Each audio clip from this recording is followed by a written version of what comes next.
Que bom que vocês vieram, pois hoje é um episódio especial na Conversa de Taverna.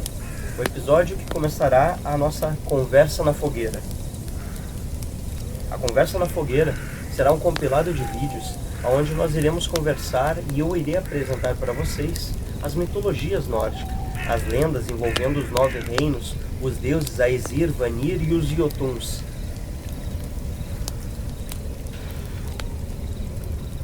Da minha maneira e com as minhas observações, onde eu iria apresentar o que eu consegui nos meus estudos e queria compartilhar com vocês. E qual melhor história para começar a conversa na fogueira, senão a história do início do universo? Como foi que surgiu isso daí?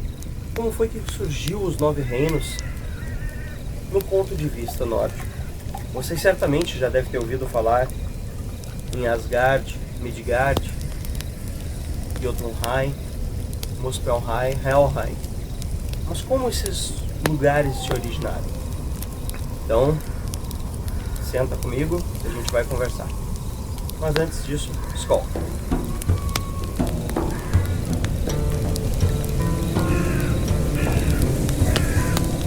No início do universo, já existia 2 desses reinos.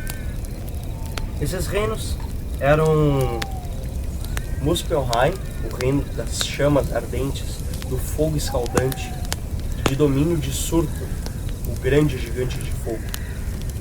E também já existia Niflheim.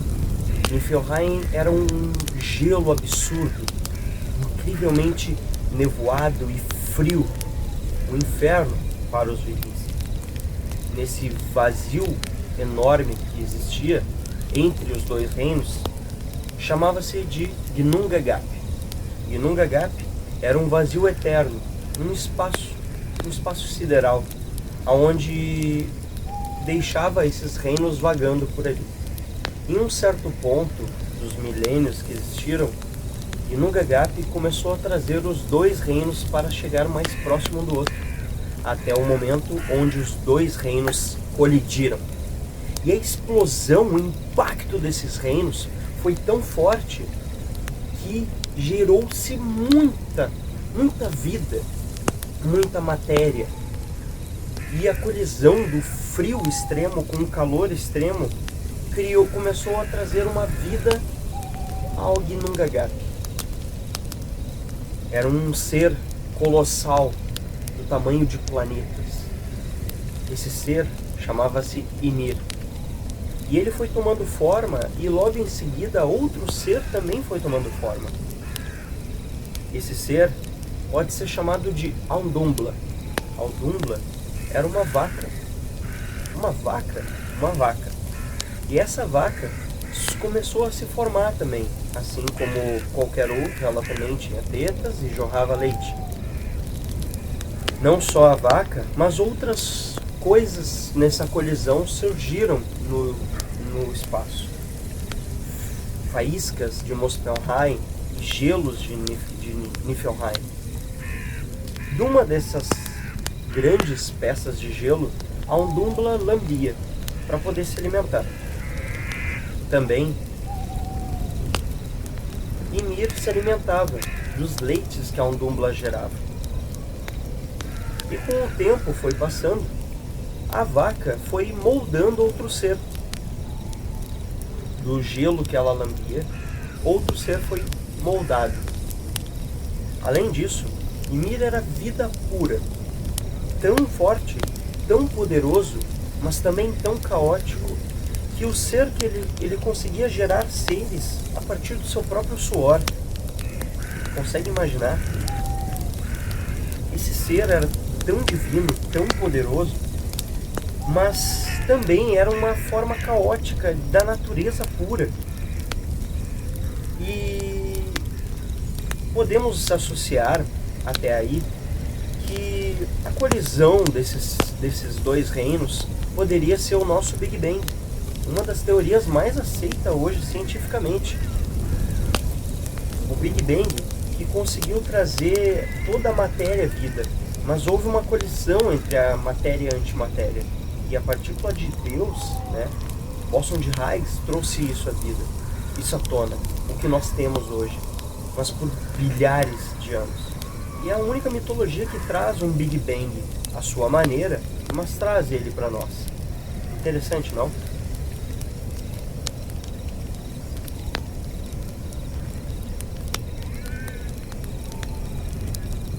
A partir daí, podemos ver que Ymir vai ter um papel no planeta Terra como se fosse o início do planeta, quando ele estava se formando, onde era um caos de natureza, onde o planeta não sabia como se portar e era explosões vulcânicas e chuva de raios e constante tormentas e marés enormes surgindo constantemente. Essa daí pode ser a tradução dos gigantes que nasciam de Ymir. Essa era a força que eles representavam, uma força da natureza cega. E assim foi vindo. Da sua axila surgiram vida, do seu suor surgiu vida. E essa vida era o que nós chamamos de gigantes de gelo. Não só de gelo, mas das montanhas. Gigantes da tempestade. Aundumbla, então, conseguiu tirar daquele gelo um ser chamado Buri. Buri foi o primeiro ser que poderia ser nomeado um deus e não um Jotun. Jotun seria uma palavra para os gigantes. Então Buri teve muito conflito e nessa parte a história é muito vaga, pois poucos ainda restaram dessa época para continuar a contar. Buri casou-se com uma gigante, mas ele era constantemente atacado pelos gigantes.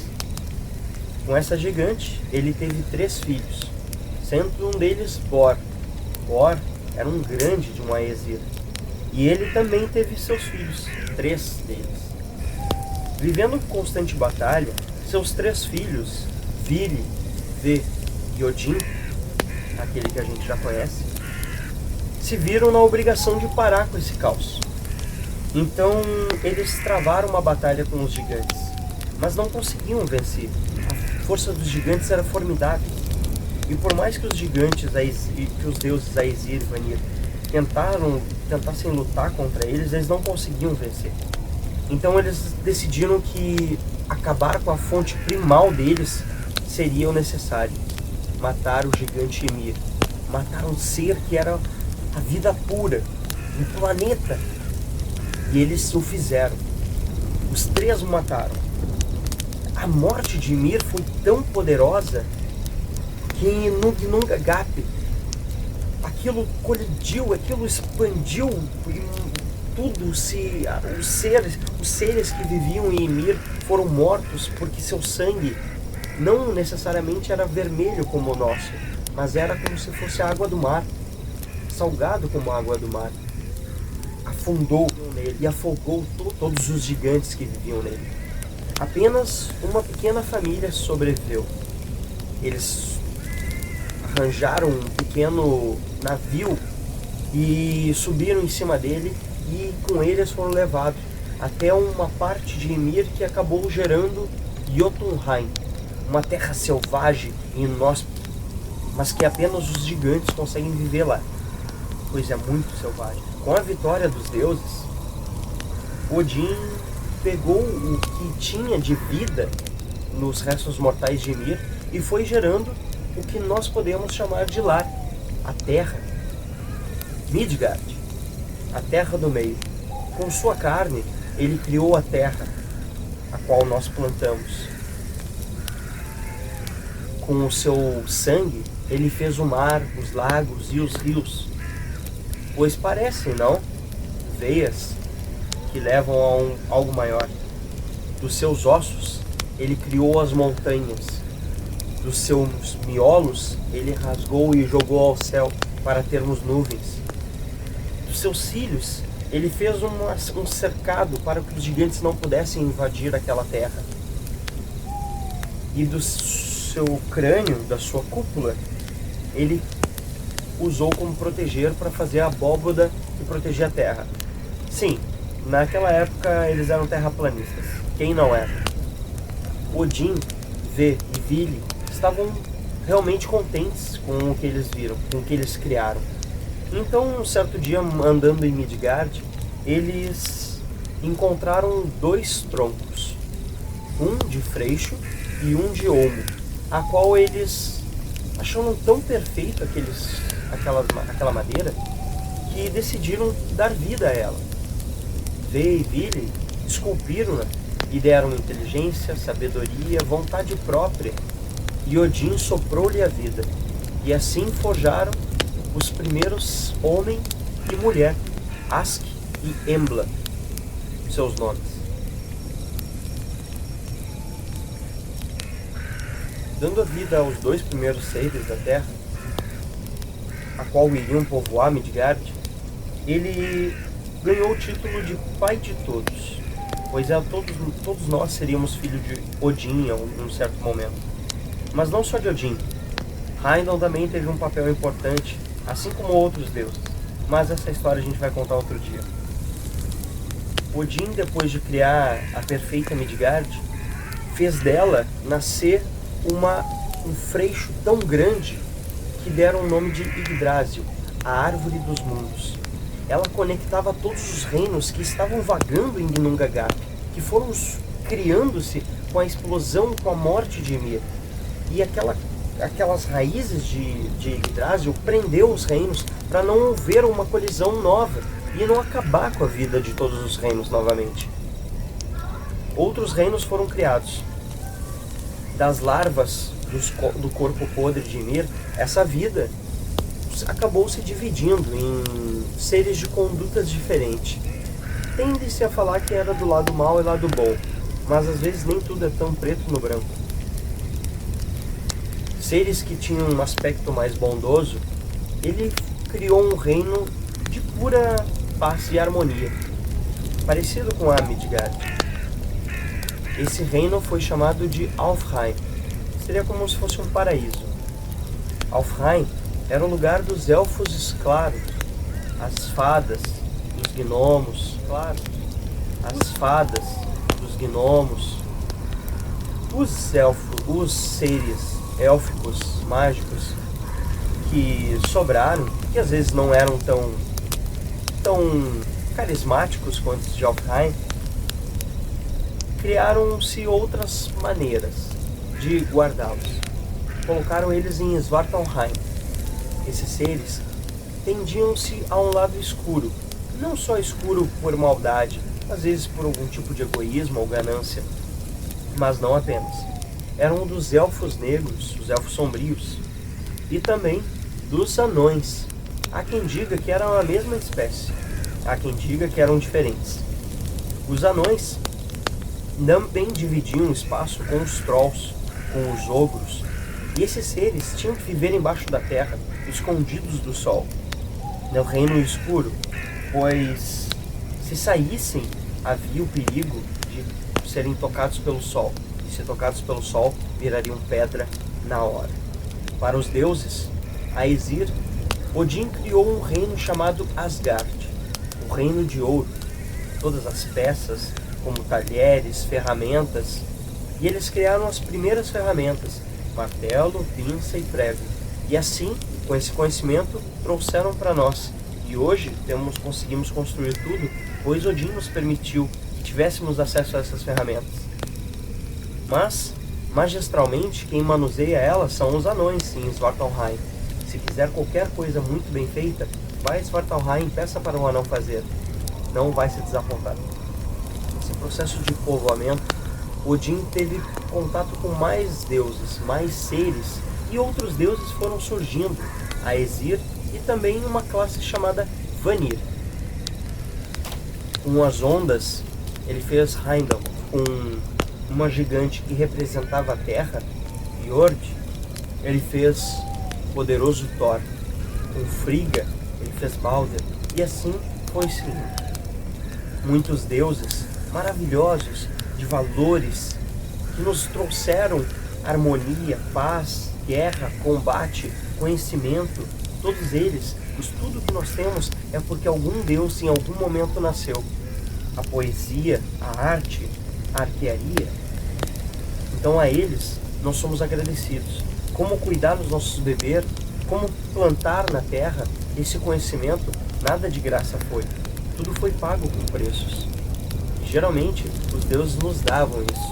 Então, somos muito bem recompensados. Sobre os deuses Vanir, eles ficaram em Vanaheim. Vanaheim era um espaço muito bom para os deuses Vanir, que cultuavam, acima de tudo, a natureza. Eles representavam uma força diferente dos Jotun, que representavam uma força caótica da natureza. Os Vanir representavam uma força mais controlada dela. Os Aesir representavam valores a quais a gente precisa para viver numa sociedade. Por exemplo, os Vanir representam um instinto. Quando um bebê nasce da mãe e procura diretamente o seio para se amamentar, isso é instinto puro, e isso é Vanir. Para uma negociação, para uma estratégia, precisa se pedir ajuda para os deuses Aesir, pois eles são os estrategistas. Abaixo, na Yggdrasil, podemos encontrar alguns outros reinos: Muspelheim, Niflheim, a qual eu já falei. Encontramos também Hel, que seria o reino dos mortos. Helheim é o reino da deusa Hela, a deusa dos mortos. Mas dos mortos que não foram muito bem. Geralmente ela se adona daqueles que morreram por doença ou de velhice. Niflheim ficou um reino que seria uma representação do inferno. O inferno, para o povo nórdico, é o frio absoluto, a qual era o que eles mais temiam, pois o frio e o inverno lá acabavam com seus animais, matavam quem estava dentro de suas casas se não tinha lenha para queimar, acabava com suas plantações, e esse era o maior medo deles. Então, Niflheim representa esse inferno. Pode estar em qualquer outro lugar, mas não esteja em Niflheim, pois lá, apenas quem é de lá consegue sobreviver. Em outra conversa na fogueira, eu conversarei explicando cada detalhe de cada reino. Acredito que farei mais de uma conversa na fogueira para poder explicar com perfeição sobre cada reino. Hoje, deixo para vocês a criação do mundo. Fico muito contente que vocês tenham ficado aqui comigo nessa conversa, que particularmente eu gosto muito de compartilhar com vocês. E deixo para vocês um salve dos deuses. Skol!